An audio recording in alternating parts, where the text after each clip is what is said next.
This is my first spoken word ever. I've been writing poetry ever since I can remember, but I hadn't even heard a spoken word until I came to the US about 4 years ago. And last month, after I came here, I decided to give it a shot. So here we are.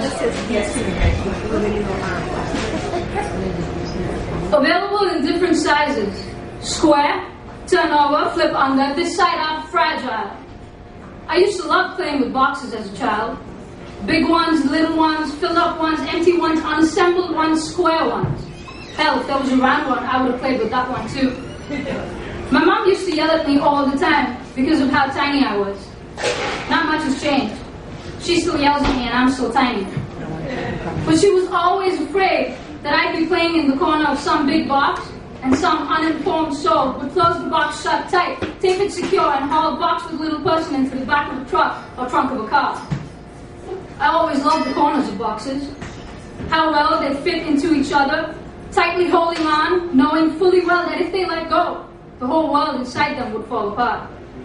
Worlds that were sometimes trash and unwantables, but more often than not, worlds that were words of love and life, fragments of childhood and smelly toys, pieces of memory living on, owing to the thoughtful mind that kept them safe.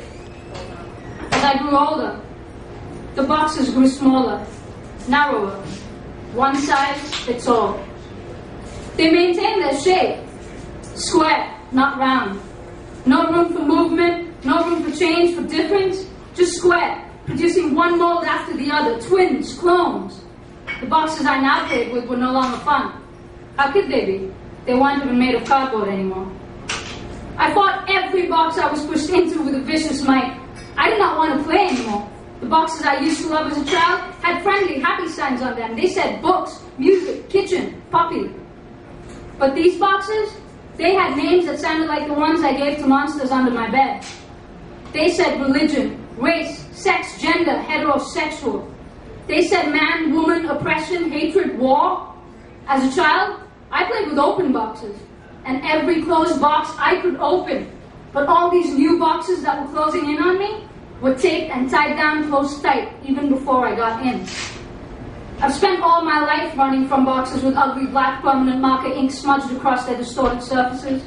Sometimes I raised my fist, bruised with questions and screaming thoughts. Thoughts that sounded like white noise when they collide against each other. Thoughts that slam back and forth inside my shell, like once they've been born one only to get out. Sometimes I've stood alone against those boxes. Sometimes they've been too big, too powerful for me to defy. Sometimes they suck you in so hard, I've fallen deep. But there's an effort in my heart, in my soul, that won't let me give up. More likely, it just won't let them succeed. So with sweating bones and blood-fresh fingernails, I crawl out of every corner that locks me in.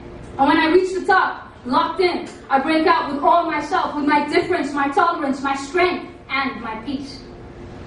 My mom always knew I was different, I guess. That's why she kept me away from those boxes as a child.